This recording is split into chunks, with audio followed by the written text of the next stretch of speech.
¿Qué pasa, equipo? ¿Cómo estamos? Bien, hoy me gustaría tratar con vosotros aspectos de la economía, del sistema y en concreto del concepto de coeficiente de caja. Y me gustaría comenzar con una definición. ¿Qué es el coeficiente de caja? ¿Lo habéis oído alguna vez? Bien, para los que no lo hayáis oído, es el coeficiente de reservas que tiene que tener un banco en dinero líquido, en sus propias arcas o en su propio depósito, y que ese dinero no puede usarse ni para inversiones ni para préstamos.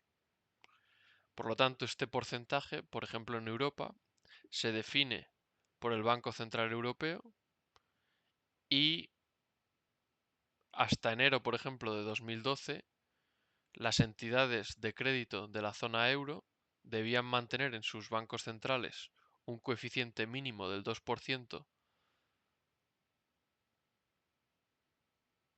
de determinados pasivos, como son principalmente los depósitos de los clientes, y desde entonces el porcentaje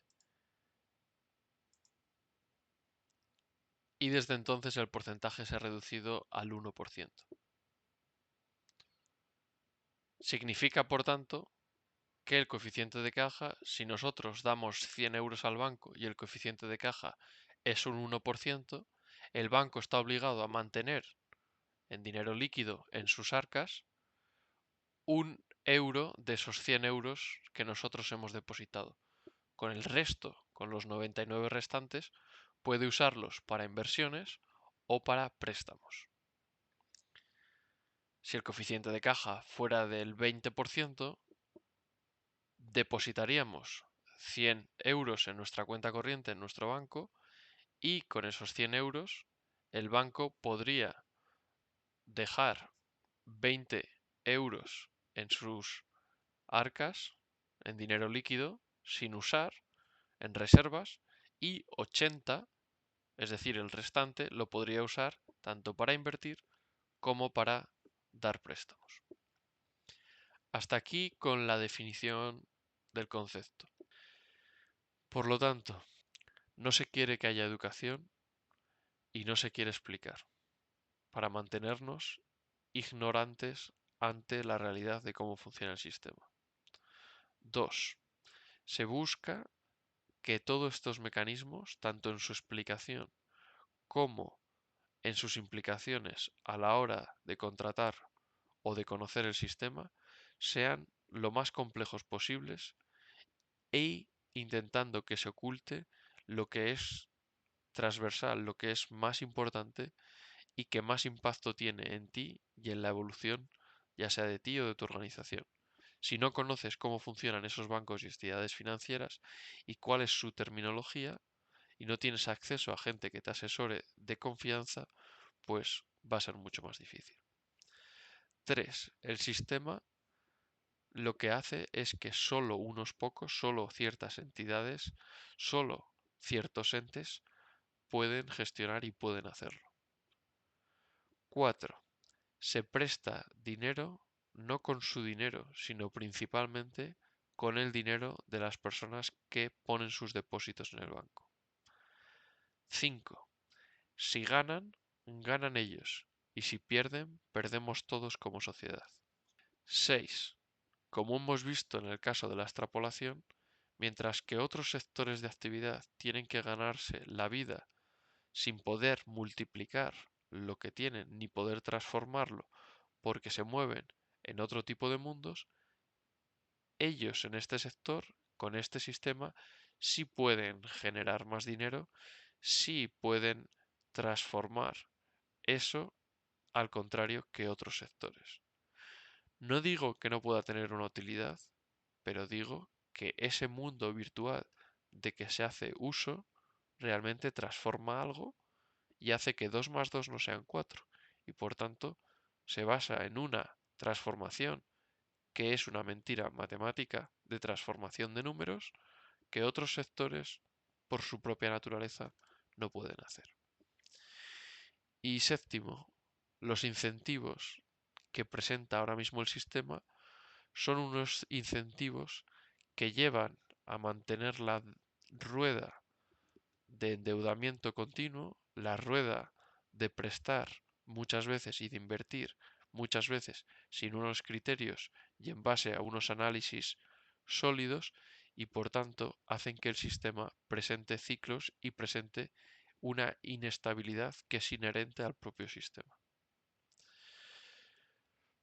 Así que es importante que identifiquemos que vivimos así, que este sistema tiene esos incentivos, que quizás ese coeficiente de caja pues puede tener un porqué, un uso y una utilidad en ese mundo virtual, pero que realmente es una mentira, que podríamos aceptar esa mentira entre el mundo real, esa discordancia entre el mundo real y el virtual, si realmente el virtual tuviese una utilidad al mejorar el sistema real, pero si nos damos cuenta que esa desvirtuación y esa mentira realmente no se utiliza para mejorar el mundo real, sino para dominar partes de la sociedad o la sociedad entera en el mundo real, pues tenemos que plantearnos que eso que están haciendo ese sector y que no puede hacer un agricultor o un constructor o cualquier empresa, por ejemplo industrial o incluso de servicios, pues ¿por qué lo pueden hacer unos sectores y unas personas y otras no?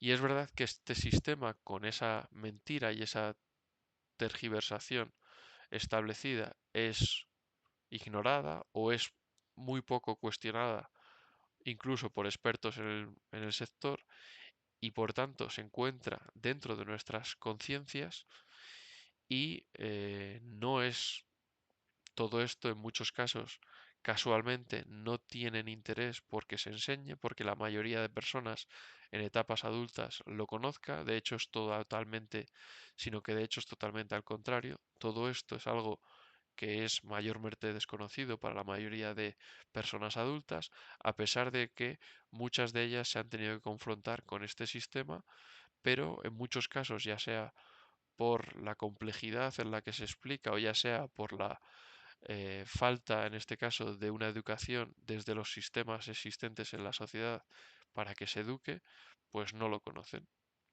Es importante que sepamos que es así y nos demos cuenta de ello. Y por último, me gustaría cambiar otra vez el contexto para que lo veamos totalmente claro. Os pido en este caso que hagamos el siguiente ejercicio. Imagínate tú o yo, cualquier particular, que actuamos como banco y tenemos un coeficiente de caja. ¿Por qué es bueno cambiar de perspectiva? Y así me gustaría haceros la siguiente pregunta. ¿Habéis probado a decirle al banco que tu empleador te depositó en tu banco 100 euros y que como tu coeficiente de caja es de un 20%, por tanto puedes prestarle 80 euros a un banco con el que tengas relación y le pides a ese banco que con esos 80 euros pague vuestras facturas que tienes allí domiciliadas? ¿Pensáis que eso sería factible? ¿Pensáis que aceptaría reconocerte a ti que recibes 100 euros, los tienes en tu banco y como dices que existe el coeficiente de caja, eres tú el que haces esa transformación del dinero real que te da tu empleador y como tú eres tu propio banco, conviertes esos 100 euros en 20 que dejas en reserva en tu casa, por ejemplo, actuando como banco, en tu caja fuerte, y los 80 los puedes prestar. Y además, esos 80 que prestas, los prestas, pero en tu cuenta corriente, en tu caja fuerte, esos 20 no son 20, sino que son 100. Y por tanto, los 80 que le dices al banco que te cobre de las facturas es dinero que se tiene que generar nuevo. Pero no solo eso, tú has pasado de tener 100 a tener 180. 100 que tienes tú, 80 que generas porque como el coeficiente de caja es de un 20%, pues los 100 se convierten en 180. 20 en reserva, 80 que prestas al banco X para pagar las facturas y tu depósito realmente son 100 y por tanto generas 80 euros de la nada y pides al ente que genere el dinero que tú de forma virtual has generado ese dinero y por lo tanto lo tienes que tener en tu cuenta. Pero ahora imagínate lo siguiente, que si con esos 80 euros que has prestado tienes ganancias, pues el porcentaje de esas ganancias te lo quedas tú. Pero que si tú, al prestar ese dinero y al gestionar esos depósitos, lo haces mal o tienes mala suerte y pierdes el dinero, pues le pides al banco o a la entidad central que te haya dejado generar el dinero, que te rescate y que te ayude a restaurar tus depósitos. ¿Creéis que aceptaría? Vemos que si cambiamos de perspectiva las cosas cambian un poco y se ven de otro modo. Es decir, que tú como banco, porque puedes decir que tienes una caja fuerte en casa, podrías también hacer la transformación de dinero real de esos depósitos en dinero virtual que genere dinero y que aumente la oferta monetaria. Tú, si fuese democrático completamente, tú podrías hacer ese ejercicio también. Y si aplicamos la misma lógica y el mismo patrón, significaría que tú, al prestar dinero, podrías ganar dinero y además de poder ganar dinero, si lo pierdes, nunca perderías porque exigirías que se te rescatase y se restaurasen tu nivel de depósitos para cumplir con el coeficiente de caja. Pero esto es posible, no para todos los mortales, solo para ciertos entes y entidades.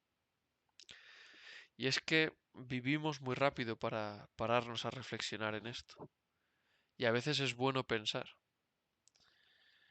porque imagino una cooperativa de agricultores que recibe los depósitos de muchos de ellos y empieza a prestar a otros agricultores y cooperativas. El grano que presta no es suyo, es de esos agricultores. Y los otros agricultores y cooperativas que reciben el grano prestado vuelven a usar ese grano prestándolo a otros. Y ahora te pregunto, ¿se sabe dónde ha ido a parar el grano del primer agricultor que depositó sus granos en la cooperativa? ¿O es esto un juego de trileros, con todo el respeto a los trileros versus esta situación? ¿Significa que el grano que es de ese agricultor no es nominativo? Y si no es nominativo, ¿de quién es? ¿Quién lo controla? ¿Quién puede transformar esos datos y quién lo manipula? Es desconocido, no es trazable, ni para lo bueno ni para lo malo. Por lo tanto, se usa la libertad y es que imaginemos que es nominativo.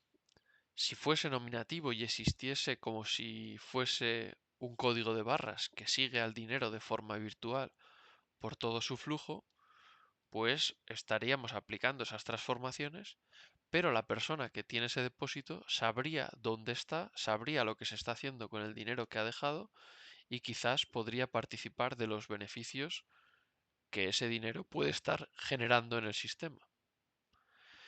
Pero de momento no es trazable, quizás no interesa y seguramente se convertirá algún día en trazable si interesa para seguir el juego de la dominación de las sociedades y no para que las personas particulares podamos ser partícipes de esos posibles beneficios y podamos ser partícipes del conocimiento de dónde está nuestro dinero y cómo funciona todo el proceso.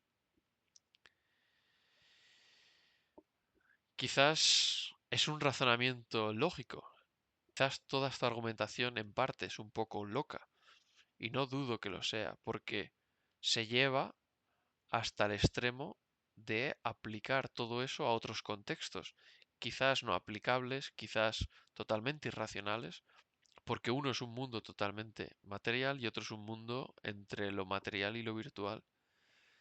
Pero quizás hay veces que hay que romper ese status quo, romper la forma en la que siempre hemos concebido, en este caso el dinero, e intentar verlo desde otras perspectivas. Y al verlo desde otras perspectivas, vemos que no es un uso ético, vemos que ciertas motivaciones e intereses del sistema no son lógicas y llevan a potenciales inestabilidades del mismo sistema y además genera incentivos para muchos de los agentes del sistema para no ser estables y para que tenga consecuencias negativas y por lo tanto termina pudiendo dañar al bienestar de las personas. Así que quizás en este sistema hay que volver a mirar atrás y analizar qué elementos son los que deben mantenerse del sistema actual y qué elementos distorsionan el mercado económico financiero. Porque quizás cuando se perdió la verdadera naturaleza de invertir con criterios, de prestar con criterios, cuando se transformaron los números no para mejorar la realidad, sino para manipular, mentir, para tergiversar la verdad, no para la utilidad y el bienestar de todos, y no para la estabilidad, sino en pro de la mentira, para la utilidad selectiva para unos pocos y para generar inestabilidad intrínseca que existe dentro del propio sistema, cuando se hizo todo eso, pues se estaban poniendo las bases para donde estamos hoy. Así que nada, cuidado con el uso de lo virtual para dar explicaciones y usos discrecionales a todos los ámbitos. Si utilizamos lo virtual no para mejorar la realidad, sino para tergiversar la realidad y para atender a ciertos intereses, pues entonces el sistema, en este caso económico-financiero, pero que nos impacta en todo, pues puede llevar unos derroteros negativos. Y por tanto, las CBDCs e incluso sus transformaciones podrían llegar, quién sabe, a tener buenos usos, siempre y cuando lo virtual se utilice al servicio de la realidad para mejorar la realidad, pero no la realidad de unos pocos o de unos intereses, sino la realidad y al servicio de la población en general.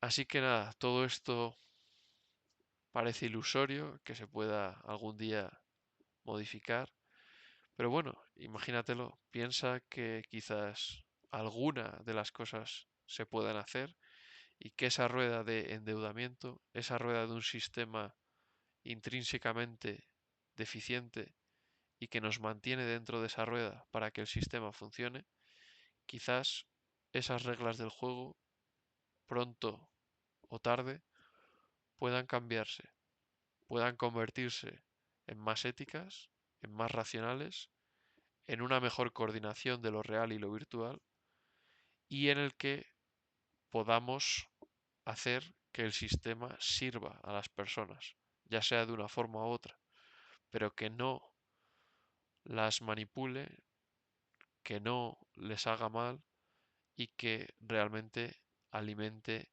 su independencia, su autonomía y su realización como personas. Así que nada, con todo esto os mando un abrazo y siempre adelante equipo.